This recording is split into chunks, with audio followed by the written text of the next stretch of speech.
মমতা ব্যানার্জি সারদার সবচেয়ে বড় বেনিফিশিয়ারি। আর মমতা ব্যানার্জিকে বাঁচিয়েছেন রাজীব কুমার। পশ্চিমবাংলার 8 থেকে 80 সবাই জানে সারদাতে প্রতারিত হয়েছে এমন কোনো লোক নেই। চিটফান্ডে প্রতারিত হয়েছে এখানে যারা আছে তাদেরকে জিজ্ঞেস করুন। কেউ সারদায়, কেউ রোজভ্যালি, কেউ অ্যালকেমিস্ট, নানা ধরনের, কেউ পিনকন, নানা ধরনের, কেউ বেসিল, এই চিটফান্ডে প্রতারিত হয়েছে। এবং সারদায় সবচেয়ে বেশি বেনিফিশিয়ারি হচ্ছেন মমতা ব্যানার্জি।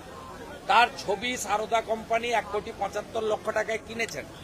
সারদার যখন প্রথম ইনভেস্টিগেশন হয়, তাদের সল্টলেকের প্রধান কার্যালয় থেকে সমস্ত electronic device, CCTV footage, Sudipta সেনের সমস্ত তার, দেবযানী সকলের ফোন বাজেয়াপ্ত করে তৎকালীন বিধাননগর পুলিশের কমিশনার রাজীব কুমার। এবং তিনি ওখানে সিবিআই তদন্ত অনেক দেরি করে হয়।